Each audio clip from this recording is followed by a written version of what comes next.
Phones have not stopped ringing. It is clearly something that we feel very, very passionate about. And the reason we're doing so today is because of our next guest. The chances are you'll have seen their work somewhere, probably gracing an album cover, and is coming to our region soon. Mark Wilkinson is one of the most celebrated modern British artists. Over the years, he's been commissioned by some of the biggest names in rock. I mean, Iron Maiden, Judas Priest, and Suffolk's The Darkness. On the way to play a little bit later on, by the way. Now, on Saturday, Mark's giving a talk at SUDBURY Arts Centre on the subject of psychedelic arts. The centre will also be displaying some of his work as part of an event which also includes live music. He's with us now alongside Mark Eade, who's putting on the live music. Good afternoon, Mark and Mark. How are you both? Yeah, very well, thank you. Yeah, very good, thank you. Mark Wilkinson, thank you very much for giving us such a great talk here this afternoon. What is it about album covers that makes us just want to talk non-stop for 2 hours about them?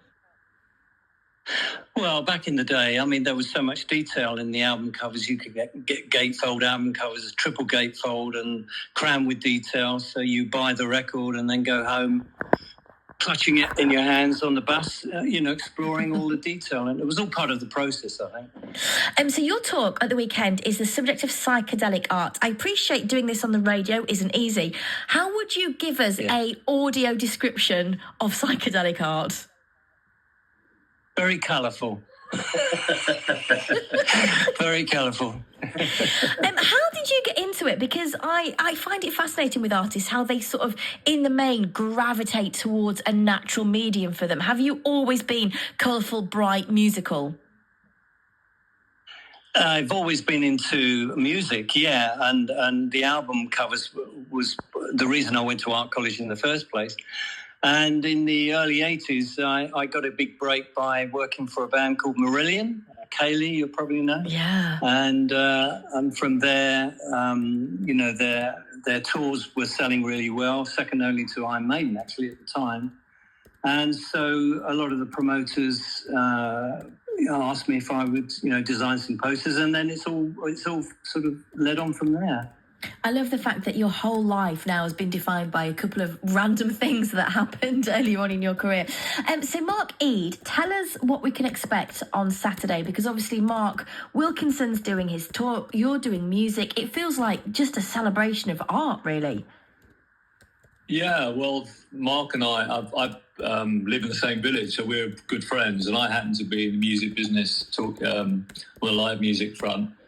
And Mark and I were always both interested in sort of 60s and 70s music and art.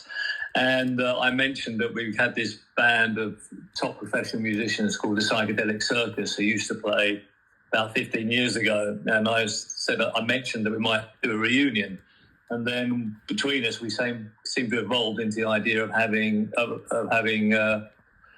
a hookup between Mark doing a talk and displaying all this amazing artwork that he's done over the decades with a band playing some of the music primarily from that era. I mean, and SUDBURY Arts Centre is a fantastic venue. Anybody who hasn't been there should check it out. And they were really, really enthusiastic about the idea.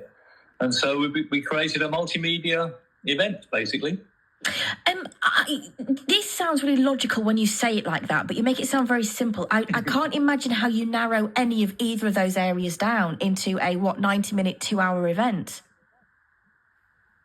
I think Mark is far older than me. He's laughing, so he might remember the 60s better than I do. But I think it was something that would actually, those two paths would marry a little bit more. And they used to have these things called the happenings, which were a combination of art exhibitions and music and art slab and all this sort of stuff. And so we thought, well, why not try and do it in 2024 and see what happens? And when you get behind it, the actual flow is quite natural. And as I say, it really helps that Mark and I are good friends. And we both bring our skills.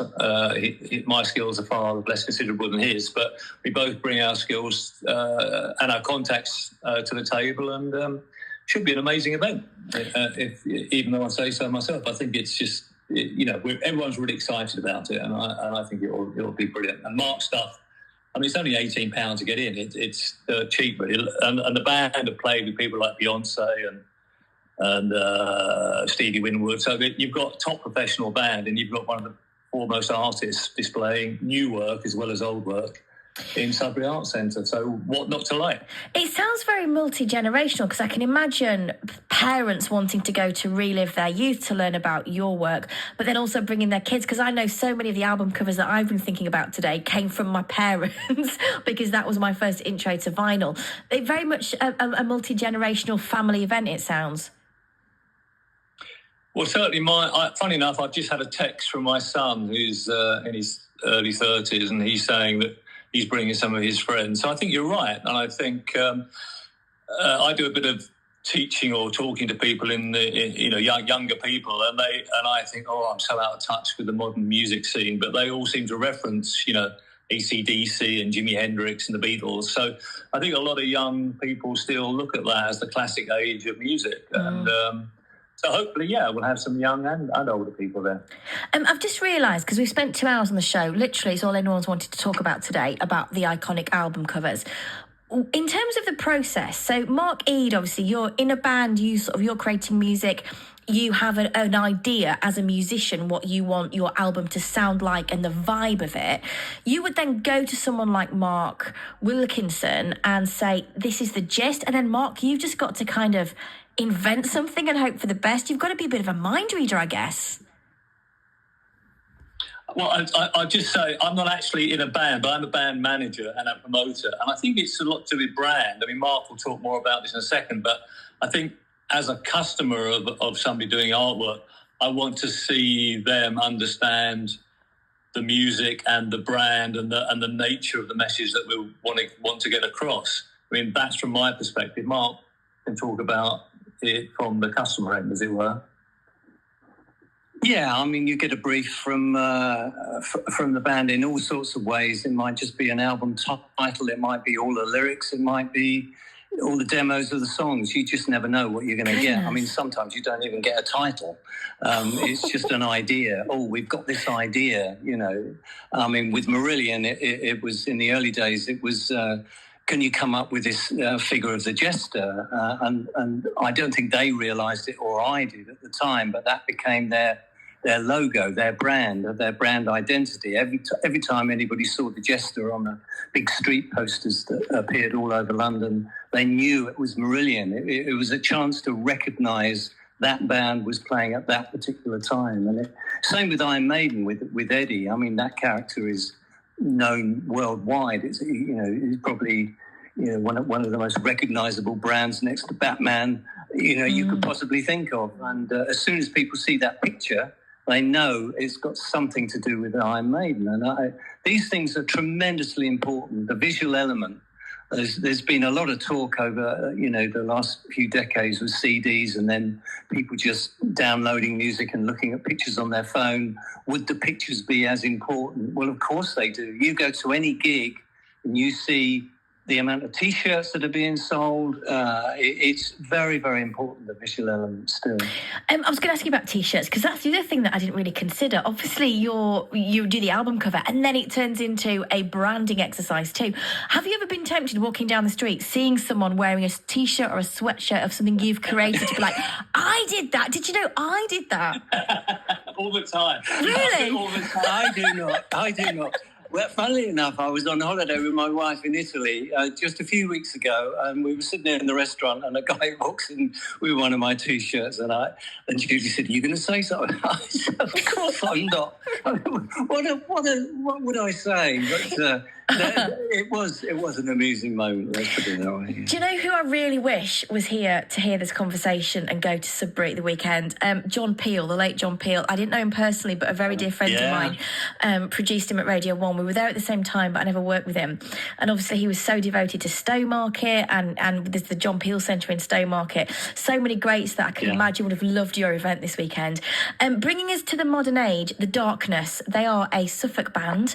What do you remember about that relationship? Was it the single for I Believe in a Thing Called Love? Did you do the album cover? Which way? How did that relationship come about?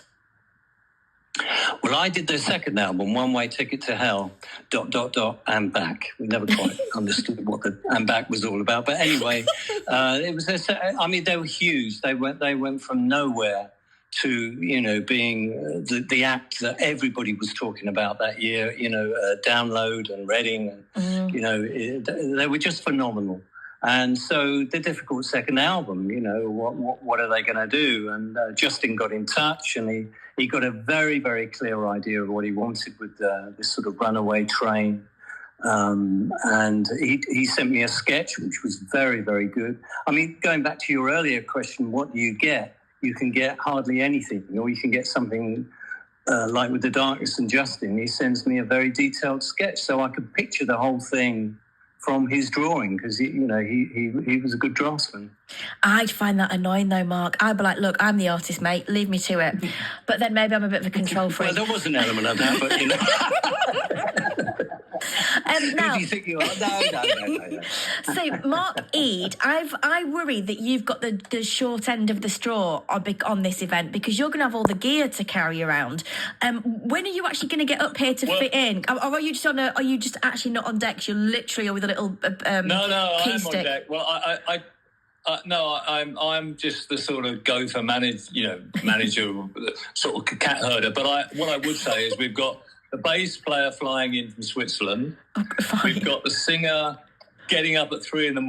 to have a 6-hour coach ride from Portsmouth to Sudbury. I've got the keyboard player and the bassist coming from.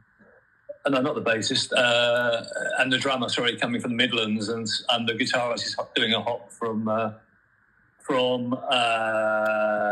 London, and they're all staying at mine after the gig. So I hope they all turn up on time. I'm sure they will. They're all top pros. They play some of the biggest names in the business. But it's going to be very organic. But it's going to be they're going to be amazing. playing songs that everybody knows, like Beatles and Prince and Jimi Hendrix, all that kind of stuff. So, but they're going to play it in their own style. It'll be an amazing style. So it's not a tribute show. No. We really must emphasise that they do it in their own way. Yeah. So Sudbury Arts Centre. Saturday night. What time do we need to be there for, and how are we getting tickets? Is it the Arts Centre themselves? Well, I think the easiest thing to do is to go onto SUDBURYArtsCentre.com, which is a website, obviously. Saturday night, 16th.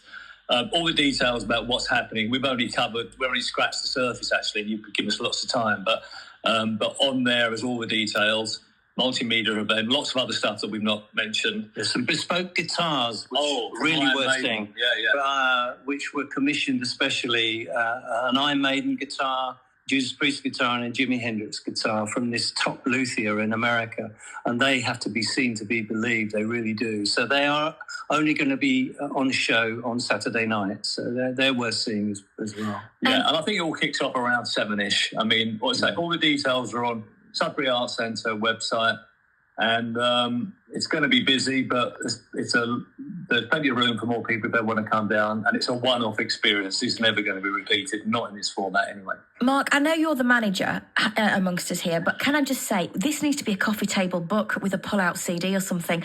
I just feel that there's more to be done with this. Those fancy books that cost £100 and you're not allowed to touch them unless you've got white gloves on in fancy bookshops. It needs to be like one of those books with all your memories, your album covers. You can press a button and music plays. I don't know how you do it. You're the manager. But it's a good idea, right? It's a fantastic idea, and in fact, I'm glad.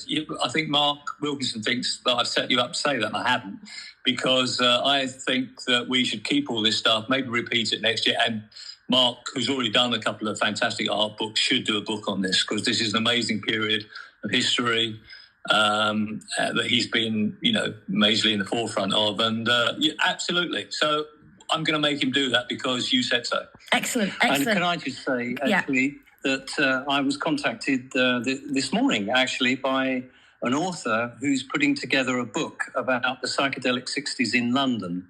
And he's interviewed all of my heroes, actually, artistic heroes. and he'd heard about this event online, and so he's making a special trip down to hear the talk. So I'm going to make this talk really good for him. Hey, well, listen, Otherwise he'll be questioning you. I best let you go, otherwise you won't be ready for Saturday night. I forgot I was on the radio for a good 10 minutes at that point, lads. Thank you so much for such a brilliant chat.